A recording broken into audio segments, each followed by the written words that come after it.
गांव के किनारे मिट्टी की एक छोटी सी पगडंडी थी। उसी पगडंडी के पास बने घर में रोहन नाम का एक 10 साल का लड़का रहता था। रोहन बहुत सीधा और दयालु था, लेकिन उसका मन अक्सर उदास रहता। उसके पिताजी खेतीबाड़ी में व्यस्त रहते और माँ घर का काम करती। रोहन के पास खेलने के लिए ना तो ज्यादा दोस्त थे और ना ही कोई भाई बहन। शाम को स्कूल से आने के बाद वो अक्सर आंगन में बैठकर आकाश की ओर देखता और सोचता, काश मेरा कोई साथी होता जो हर समय मेरे साथ खेलता। एक दिन स्कूल से लौटते वक्त रोहन ने पगडंडी के किनारे कुछ अजीब देखा। एक छोटा सा पिल्ला कांप रहा था। उसका शरीर धूल और कीचड़ से सना हुआ था। आंखों में आंसू थे और पेट भूख से सिकुड़ा हुआ था।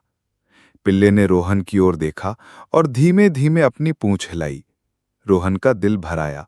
उसने अपना टिफिन खोला और उसमें बची हुई रोटी का टुकड़ा पिल्ले को दिया। पिल्ले ने पहले डरते डरते खाया, फिर उत्साह से रोहन के पैरों से चिपक गया। उस पल रोहन को लगा कि उसे वही साथी मिल गया जिसकी तलाश उसे बरसों से थी। रोहन ने पिल्ले को गोद में उठाया और घर ले आया। मां ने पहले हैरानी से देखा।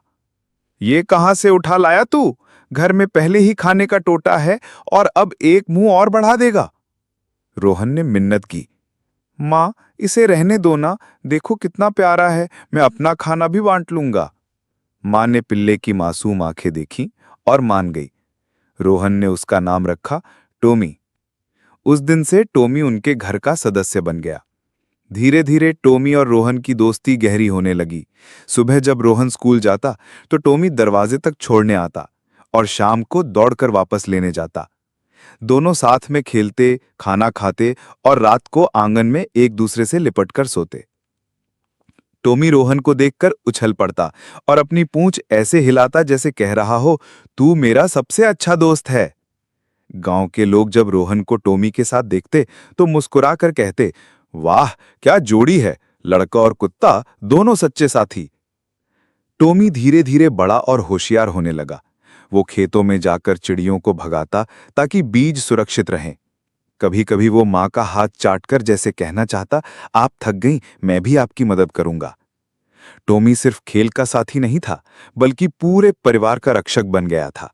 रात को जब अजनबी लोग घर के पास आते तो टोमी भौंक कर सबको सतर्क कर देता।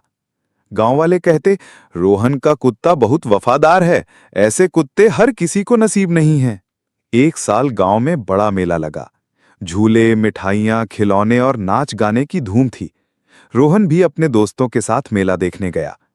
टोमी दरवाजे से उसे जाते हुए देखता रहा, लेकिन रोहन ने कहा, तू घर पर ही रहना, भीड़ में खो जाएगा।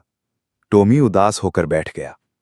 मेले की भीड़ में रोहन और उसके दोस्त झूले झूलने लगे, मिठाई खाई और खिलौने खरीदे।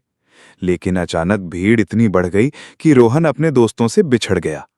वो डर गया, रोने लगा और इधर उधर दौड़ने लगा। उधर घर पर टोमी बेचैन हो गया। उसके मन को लगा जैसे रोहन मुश्किल में है। वो जोर जोर से भौंकने लगा और फिर भागता हुआ सीधा मेले की ओर निकल पड़ा। लोग आश्चर्य से देखते, ये कुत्ता कहाँ जा रहा है इतनी जल्दी में? टोमी ने अपनी नाक से रोहन की गंध ढूंढी। वो एक एक रास्ते पर दौड़ता रहा और आखिरकार उसने रोहन को ढूंढ निकाला। रोहन आंसू भरी आंखों से खड़ा था। टोमी उसके पास पहुंचा और उसके कपड़े खींचकर बाहर सुरक्षित जगह ले गया। रोहन ने टोमी को कसकर गले लगा लिया। उसकी आंखों से आंसू बह रहे थे, लेकिन दिल में खुशी उमड़ आई। धन्यवाद मेरे दोस्त, अगर तू ना होता तो मैं खो जाता। गांव के लोग ये दृश्य देखकर दंग रह गए। सब बोले, देखो इंसान का सच्चा दोस्त यही होता है, ये तो भगवान ने भेजा है रोहन की रक्षा के लिए। उस दिन के बाद रोहन और टोमी का रिश्ता और गहरा हो गया। अब रोहन कहीं भी जाता, टोमी उसके साथ ही रहता। वो खेतों में खेलते, नदी के किनारे दौड़ते और पेड़ों की छांव में आराम करते। कभी कभी रोहन टोमी से बातें करता जैसे वो इंसान हो। टोमी, तू हमेशा मेरे साथ रहना। और टोमी अपनी पूंछ हिलाकर मानो कहता, मैं तुझे कभी अकेला नहीं छोड़ूंगा। साल बीतते गए। गांव के लोग अब बच्चों को सिखाते, दोस्ती का असली मतलब रोहन और टॉमी से सीखो। दोस्ती में रूप, जाति, भाषा या प्रजाति नहीं देखी जाती, सिर्फ दिल देखा जाता है। रोहन और टॉमी की कहानी पूरे गांव में मशहूर हो गई। लोग कहते, जिसके पास एक सच्चा दोस्त है वो कभी गरीब या अकेला नहीं होता। फिर टॉमी और रोहन दोनों रोने लगे क्योंकि तुमने लाइक और सब्सक्राइब नहीं किया।